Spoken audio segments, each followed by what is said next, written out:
Selamat malam kepada pendengar-pendengar di halaman BR Page. Kisah kali ini adalah berdasarkan kisah benar, dan kisah kali ini dikongsikan daripada seorang pengguna Facebook, dan di mana kisah dia ini mengisahkan tentang sebuah kepala tengkorak yang telah dia beli daripada seseorang di Facebook.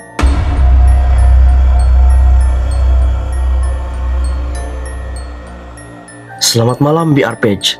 Nama aku Chong. Aku ada kisah mau cerita, di mana kisah ini sangatlah seram bagi aku. Beberapa bulan yang lalu, aku ada ambil kepala tengkorak dari seseorang yang ada dalam grup Facebook yang aku join.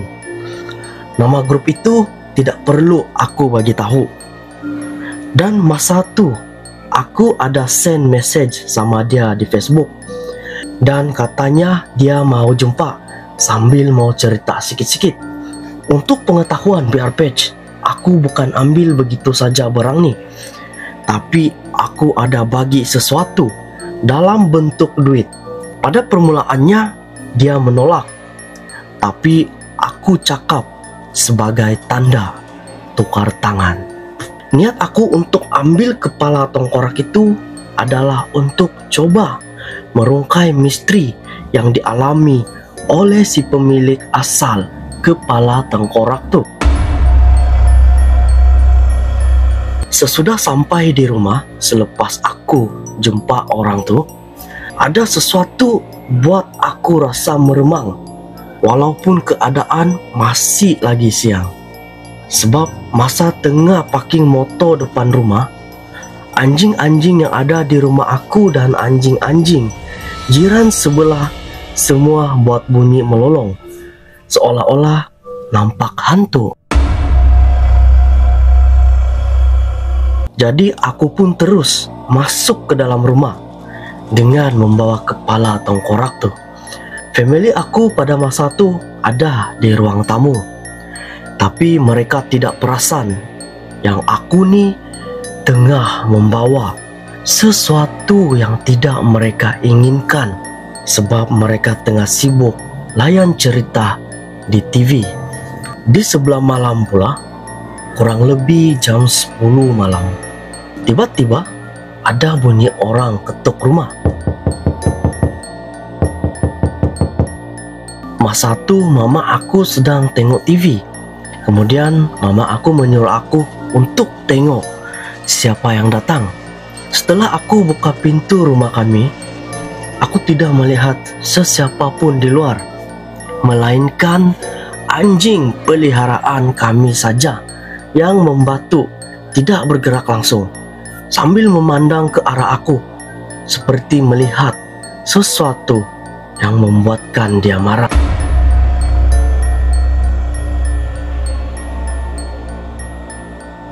Aku tidak mempedulikannya. Tanpa fikir panjang, aku terus tutup pintu dan masuk ke dalam bilik aku. Sebelum aku masuk ke dalam bilik, mama aku sempat bertanya kepada aku, siapa yang datang rumah malam-malam begini? Aku pun menjawab, tiada siapa-siapa di luar.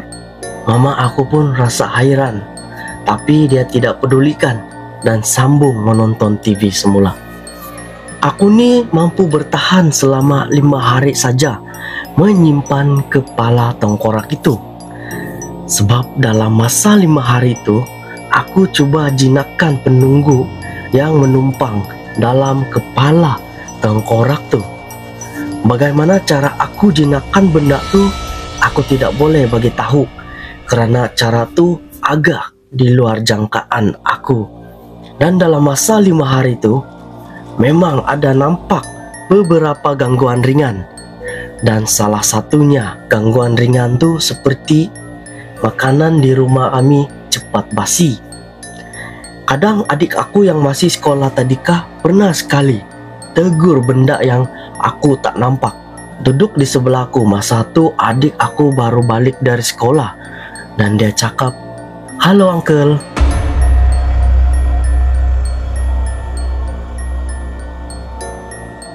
Sambil lambai tangan dan terus lari masuk bilik.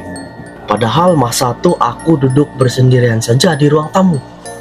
Lepas tu, 4 gangguan yang berat pula. Ada maci dan paci aku datang melawat dan menumpang 2 hari di rumah kami. Dorang ada bawa sekali anak kecil lebih kurang 9 bulan umur budak tu. Mungkin cucu dorang lah. Lebih kurang jam 10 malam, anak macik aku tu menangis lain macam, seolah-olah nampak sesuatu. So satu rumah pun panik dengar tangisan budak tu. Sampaikan mama aku terkejut dan pergi tengok. Tidak lama selepas anak macik aku tu menangis, tiba-tiba aku nampak ada bayang-bayang berlari masuk ke arah bilik aku.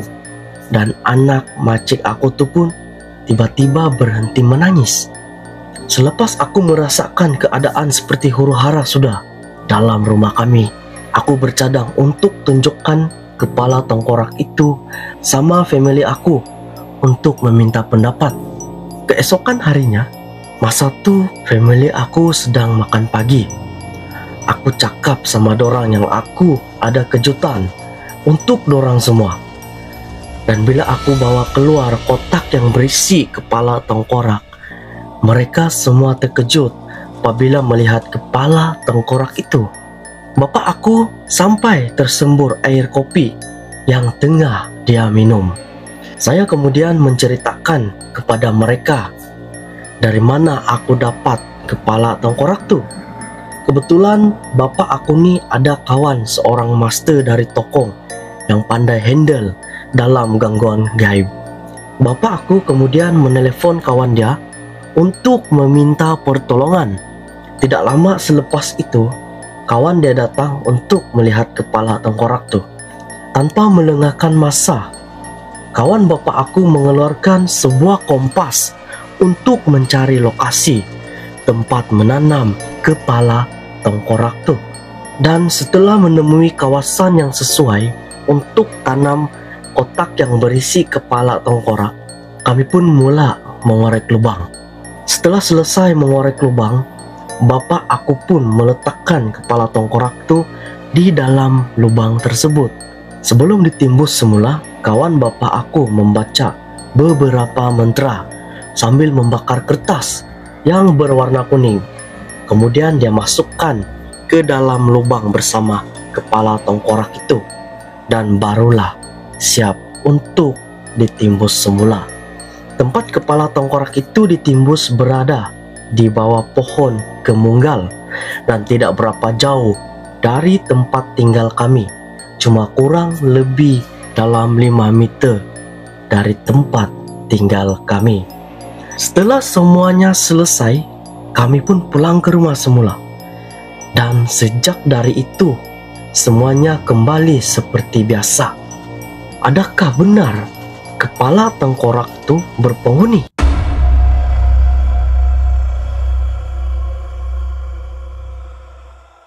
Kepala tengkorak itu tidak tahu siapakah pemilik dia, tapi ia sudah berusia 60 tahun. Untuk pengetahuan BR Page, kenapa aku tidak serahkan kepala tengkorak ini kepada pihak polis? Pemilik asal kepala tengkorak ini pernah melaporkan kepada polis, tetapi polis menyuruh membawa semula balik ke rumah. Dan polis mengatakan selepas polis mengambil sampel daripada kepala tengkorak tu, dia mengatakan bahawa kepala tengkorak ni sudah berusia 60 tahun. Sekian perkongsian kisah seram pada malam ini daripada BR Page. Jika anda ada perkongsian, bolehlah kongsikan kepada aku menerusi laman Facebook aku Borneo Reaction, ataupun menerusi Gmail aku Selvin89 alias gmail.com. So kepada pendengar-pendengar semua, jangan lupa subscribe YouTube channel aku Selvin Junior, dan jangan lupa follow Facebook aku Borneo Reaction, dan yang paling penting share lah kepada teman-teman anda sebagai tanda support channel Borneo Reaction. So bertemu lagi kita di next perkongsian kisah seram tengah malam anda.